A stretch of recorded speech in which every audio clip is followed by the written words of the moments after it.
Welcome into the Recap Rush Hour for Friday, March 28th. I'm David Kaplan. It's brought to you by your Chicagoland Chevy dealers. They are the official truck partner of the Chicago Bears. And Greater Midwest exteriors quality and craftsmanship you could trust. Find them at gmechicago.com. We had a trade in the NFL today, a guy the Bears had looked at. Haason Reddick, the standout veteran pass rusher from the Eagles, is now a New York Jet.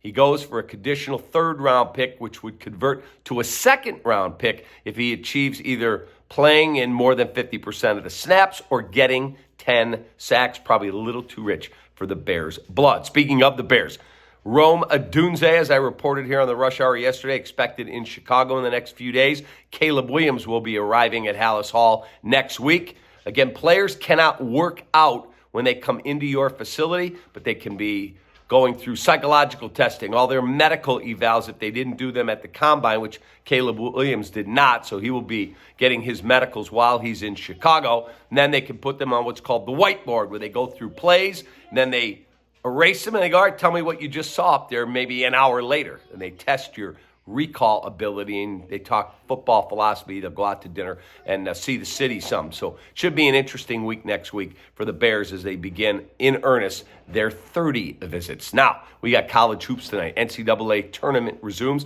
Sweet 16, day 2. The Illini were winners last night. A great game over Iowa State. They're off until tomorrow when they take on overall tournament number 1 seed, looking to go back-to-back with titles. UConn should be a great game on Saturday. Tonight, top seed of Purdue gets Gonzaga, another number 1 seed. Houston gets college blue blood Duke. Let's go, John Shire. Get it done. Second seed of Marquette gets the lowest seeded team left in the field, North Carolina State. And a great nightcap, late night basketball. Love it. Creighton and Tennessee.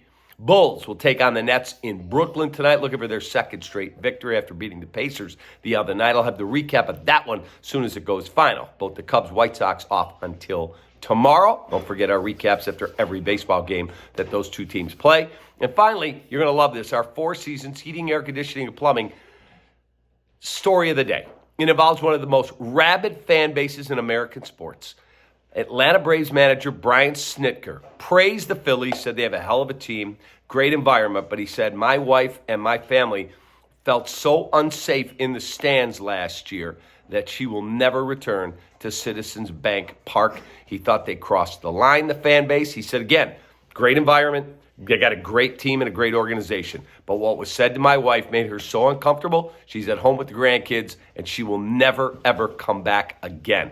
So, our Oasis restoration question of the day for you. Can a fan base go too far with their words? Obviously, if something happens physical, an altercation, that's way out of line.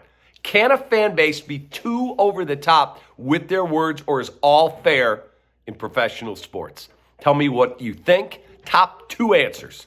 You're getting a gift card to go to Lou Malnati's for dinner. It's a Friday. Great night for pizza. Post your comments here on YouTube.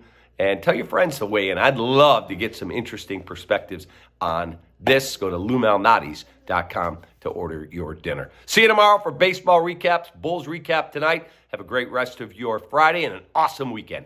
Take that.